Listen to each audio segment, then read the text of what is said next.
Le message du jour vous est présenté par notre frère Marc. Salut, chers bien-aimés de notre Père Céleste. Nous terminons aujourd'hui avec Amener le Christ de votre situation de crise. Engagement numéro 3. Les amis de Daniel se sont engagés à faire entièrement confiance à Dieu. Vivre ou mourir. Nous sommes dans le chapitre 3. Bien-aimés, ces 3 hommes hébreux étaient confrontés à la pire crise qu'un humain puisse affronter. Si Dieu n'était pas venu les délivrer par un miracle, ils étaient morts. Et c'est exactement le genre de crise dont je vous parle. Peut-être souffrez-vous d'une grave maladie physique. Peut-être que votre mariage est en crise au-delà de votre capacité à résoudre ou à guérir. Vous dites, j'ai prié, j'ai jeûné, j'ai tout fait. Si Dieu n'entre pas en scène, maintenant, je n'y arriverai pas. Maintenant, qu'apportera Christ de votre crise? Il viendra quand vous ferez le même engagement que les 3 Hébreux.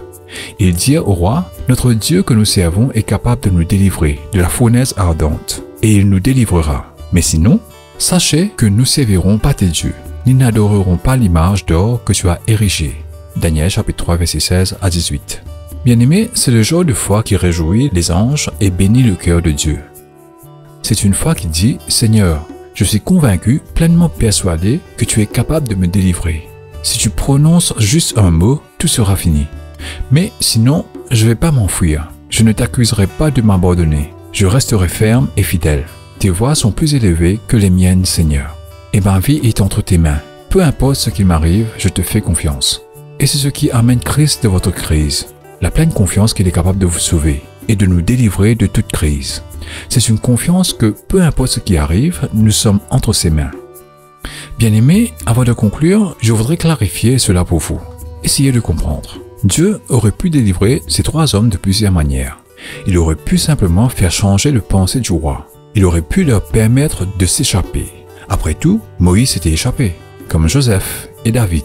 Pourtant, ces 3 hommes hébreux avaient une foi particulière à laquelle le Seigneur répond très rapidement. Ils avaient une foi en la fidélité de Dieu. Ils étaient persuadés qu'il ferait ce qui était le mieux pour eux et pour sa propre gloire. C'est pourquoi vous ne le voyez pas revendiquant leurs droits en tant que croyants. Et n'ont pas non plus passé leur temps à essayer d'édifier la foi des autres en citant des promesses.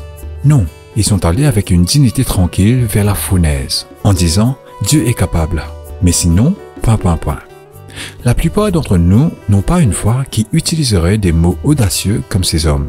Ils sont allés dans le feu avec leur corps déjà mort au monde. Ils ont pu offrir leur corps joyeusement, comme des sacrifices vivants.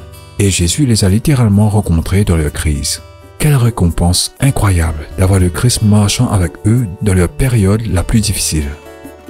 Bien-aimés, qu'il en soit de même pour nous lorsque nous sommes en situation de crise. Confiez-lui tout et il viendra et marchera avec vous. Que Dieu vous bénisse tous. Profitez de votre journée en lui. À demain. Au revoir. Si toi aussi tu crois que la parole de Dieu est une bénédiction, partage-la et sois une source de bénédiction pour les autres toi aussi.